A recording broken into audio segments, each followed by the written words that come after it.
괜찮은 거 맞아요? 왜 여기로 나오라고 했을까? 이거 확실한 정보야. 느낌이 안 좋아. 뭐 우리가 언제 느낌 좋을 때가 있었나요? 아이쿠, 어서들 와. 이런 진짜. 타겟 처리 완료. 걱정 마십시오. 계획대로 처리했습니다. 간부들 다 처리했으면 그 다음은 이가. 뭡니까? 이 어린 것들은 이 바닥에선 본 적 없는 얼굴들인데. 뭐야? 곱비리들 아냐? 남자애는 칼 다루는 녀석인 것 같고. 칼이라 낭만 있는 놈이고. 가운데는 주먹교나 쓴다더니 나머지 하나가 문제인데. 상복 입은 여자의 말입니까? 총기를 들고 다닌다는 정보가 있던데. 잘못된 정보겠지. 뭐 어쨌든 빨리 작업해줘. 움직였다니까 배고파. 이놈들 우리 얼굴을 알고 있었어. 아 몰라 아파 뒤지겠네. 여보세요? 나 민수네. 니들 왜 멀쩡하냐? 야, 우리 조직 다 풀렸다. 빨리 날라와. 뭐?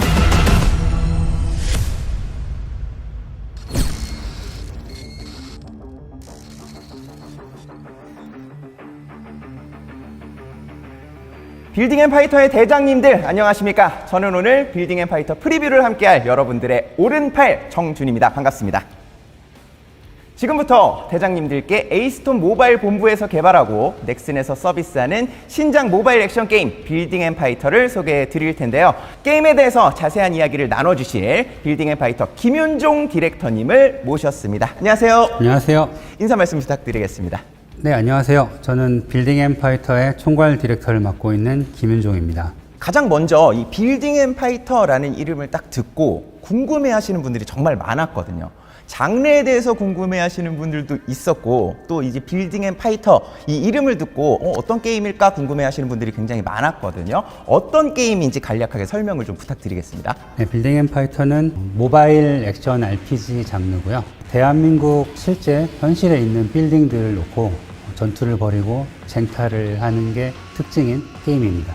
그러면 현실에 존재하는 대한민국의 실제 건물들을 배경으로 빼앗고 뺏기고 이렇게 하면서 진행이 되는 거군요. 네, 맞습니다. 네. 다른 것도 아니고 이 건물을 가지고 쟁탈전을 벌인다는 게 굉장히 신선한 컨셉인 것 같거든요. 저도 들어보지 못한 컨셉이었던 것 같은데 이런 컨셉을 기획하시게 된 계기가 있으신지 궁금합니다. 우리나라에 보면은 빌딩들이 정말 많잖아요. 우리는 집 한 채 갖기가 이렇게 쉽지 않은데 네. 이런 거 보면서 저 많은 빌딩들은 다 누가 가지고 있는 걸까 이런 생각들을 하다가 게임에서라도 저런 빌딩들의 건물주가 되어보면 신나지 않을까 그런 생각으로 시작을 하게 된 것 같습니다. 네. 이 빌딩이라는 게 정말 다양한 의미를 지니고 있는 것 같습니다. 사실 빌딩을 소유한다는 게 보통 일이 아니잖아요. 빌딩앤파이터에서는 어떻게 빌딩을 가질 수 있는지, 그리고 빌딩을 소유하면 어떤 점이 좋은지에 대해서도 질문 드리겠습니다. 네, 우선 빌딩을 소유하게 되면 코어라는 가장 강력한 타입의 장비를 사용할 수 있게 됩니다. 그 빌딩들을 이제 손에 넣기 위해서는 내 캐릭터와 그리고 부하들을 잘 성장시켜서 그 빌딩을 공격하고 부하들을 배치해서 빌딩들을 확보하는 힘을 키우는 그런 게임이라고 할 수 있습니다.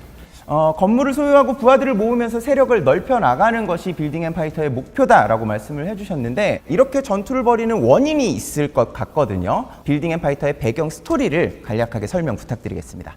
인류 종말에 대한 예언이 있습니다. 실제로 있는 얘기인데요. 하늘에 문이 열리고 4명의 기수들이 나타나서 세상을 집어삼키고 그 이후에 아포칼립스라는 종말이 나타나서 세상을 멸망시킬 것이다 라는 얘기가 있는데 이 게임 내에서 이 예언과 유사한 일들이 일어나는 그런 이야기입니다. 그래서 전쟁, 죽음, 기아, 역병을 상징하는 4명의 강력한 그런 세력들이 대부분의 국가들을 다 전복시키고 혼란에 빠뜨린 그런 상황이고요. 그래서 이제 플레이어 분들께서는 각자 자신이 살고 있는 동네를 이제 수비하는, 지키는 것으로부터 시작을 해서 그런 이제 4대 기수들의 세력과 전투를 벌이면서 세력을 점점 성장시키고 그런 과정에서 결국 인류의 파멸을 막는 그런 이야기라고 할 수 있습니다. 네.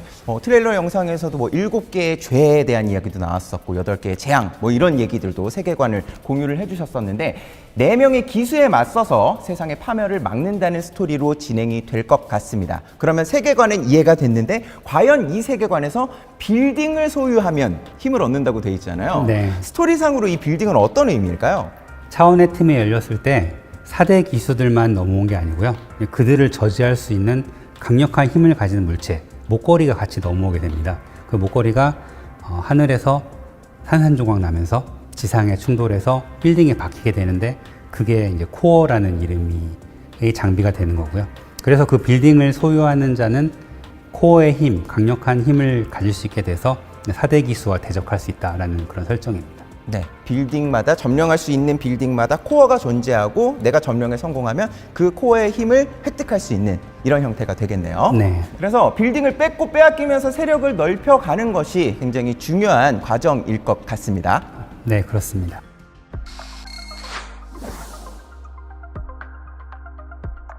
자, 그렇다면 본격적으로 게임에 관해서 더 알아보는 시간을 가져보겠습니다. 빌딩 앤 파이터의 핵심 특징을 몇 가지 키워드로 꼽아주셨거든요. 하나하나 이야기를 좀 들어보도록 하겠습니다. 첫 번째 키워드는 현실 공성입니다. 아까 간략하게 소개를 해주신 것처럼 빌딩 앤 파이터에서는 현실 대한민국에서 빌딩 쟁탈전을 또 벌이고 세력을 넓혀가는 것이 포인트다라고 말씀을 주셨거든요. 그런데 이 세력은 과연 어떻게 넓혀갈 수 있는지가 궁금하거든요. 아마 처음 시작하면 이제 플레이어분들은 각자 자기가 살고 있는 곳이나 혹은 회사 주변에 본진을 설치하면서 시작을 하게 될 텐데요. 처음에는 영토가 이제 작게 시작을 하는데 부하들을 보내서 그 경계선을 계속 넓혀가면서 많은 빌딩들을 그 영토 안에 집어넣고요.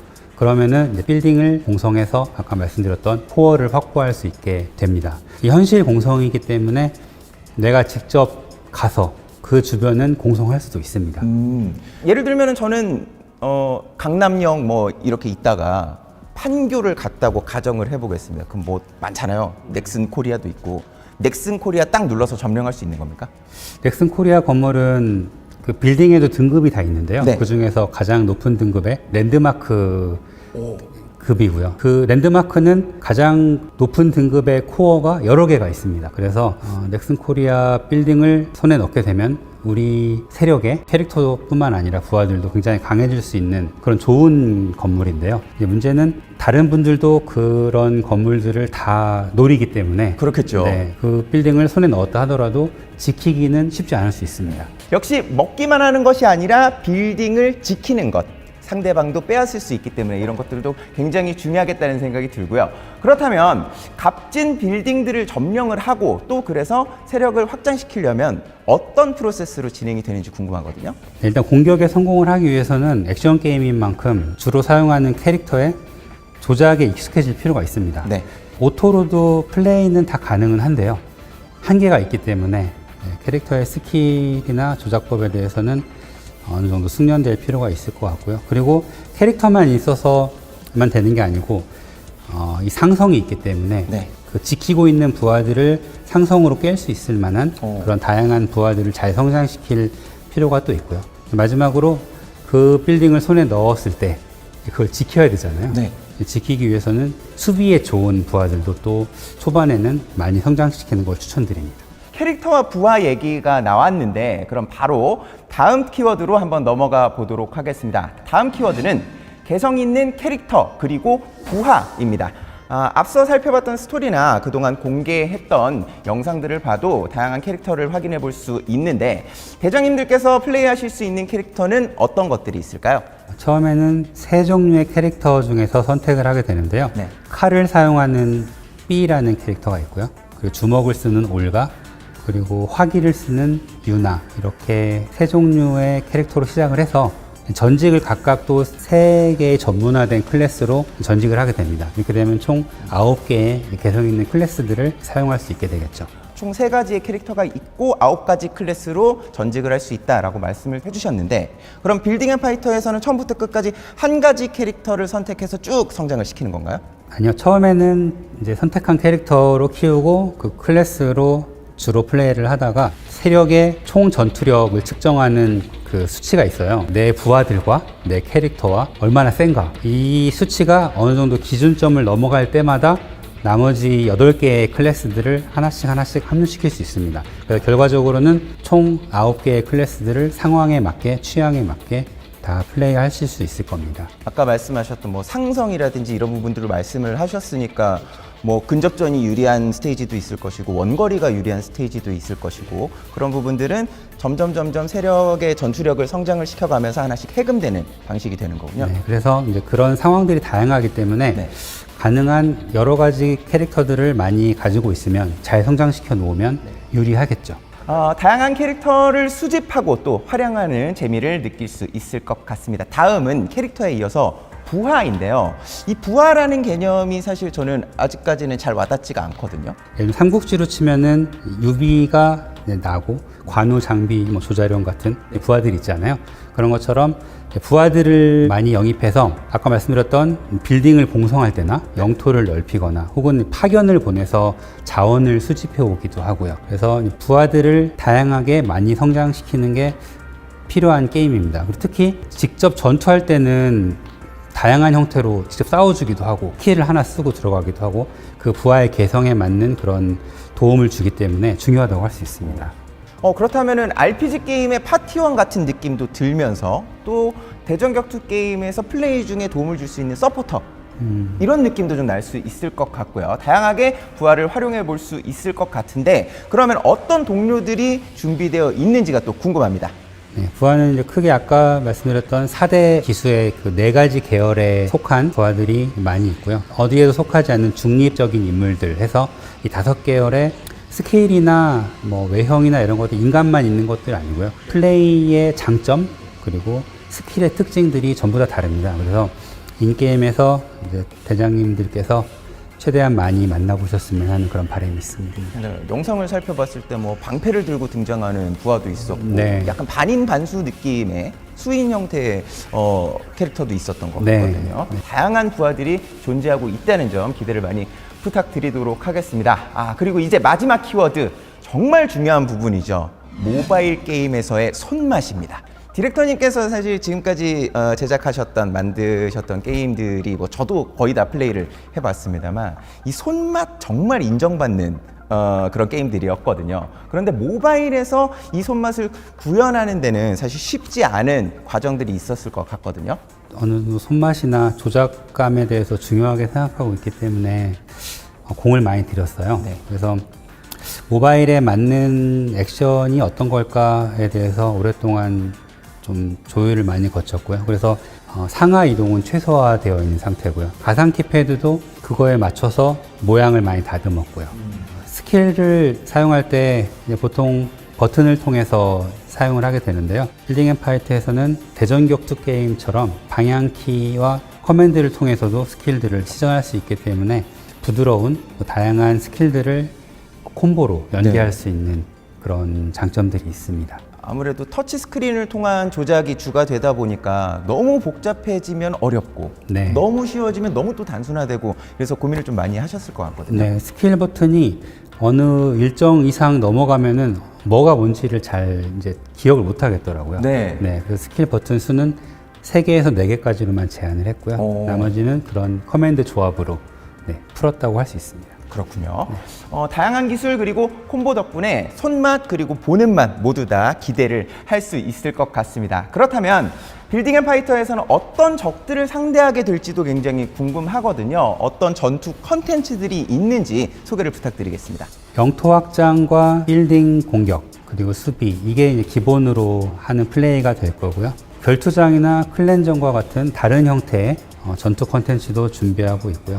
특히 혼자서는 깨기 어려운 강력한 레이드가 몇 가지 형태로 준비가 되어 있습니다. 그래서 친구들과 같이 온라인에서 같이 협동 사냥을 하거나 혹은 어떤 레이드는 직접 그 위치에 가서 플레이를 하는 레이드도 있어요. 이런 레이드는 이제 직장 동료나 오. 뭐 동네 사람들과 모여서 예. 그렇게 해서 하는 콘텐츠도 준비되어 있습니다. 참 다양한 콘텐츠를 체험할 수 있는 게임이라는 생각이 들고 저도 개인적으로 기대가 많이 되는데, 자 그렇다면 디렉터님, 굉장히 중요한 내용입니다.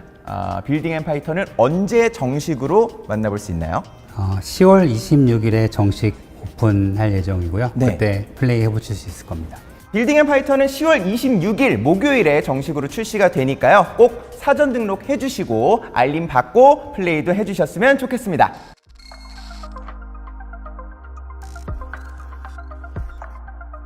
자, 이렇게 해서 빌딩 앤 파이터에 대해서 알아보는 시간을 가졌습니다. 마지막으로 빌딩 앤 파이터를 정말 기다려주고 계시는 우리 대장님들께 인사 말씀 부탁드리겠습니다. 스마트폰이 나온 지가 벌써 15년이 넘었잖아요. 근데 모바일에서는 액션은 잘 안 된다라는 게 지금 정론인 것 같아요. 이제 빌딩 앤 파이터를 해보시면 모바일에서도 조작이 잘 되는구나. 액션이 내 마음대로 잘 되고 타격감도 좋고 한 그런 기분을 처음 느끼실 수 있을 거라고 기대하고 있습니다. 정말 많이 또 응원하고 기대하도록 하겠습니다.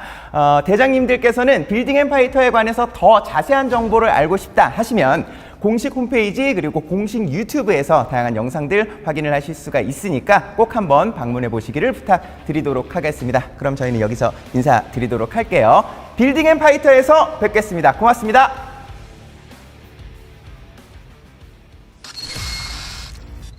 전 세계 각지에서 자신들을 4대 기수라고 부르는 세력이 나타나 전쟁을 선포하고 있습니다.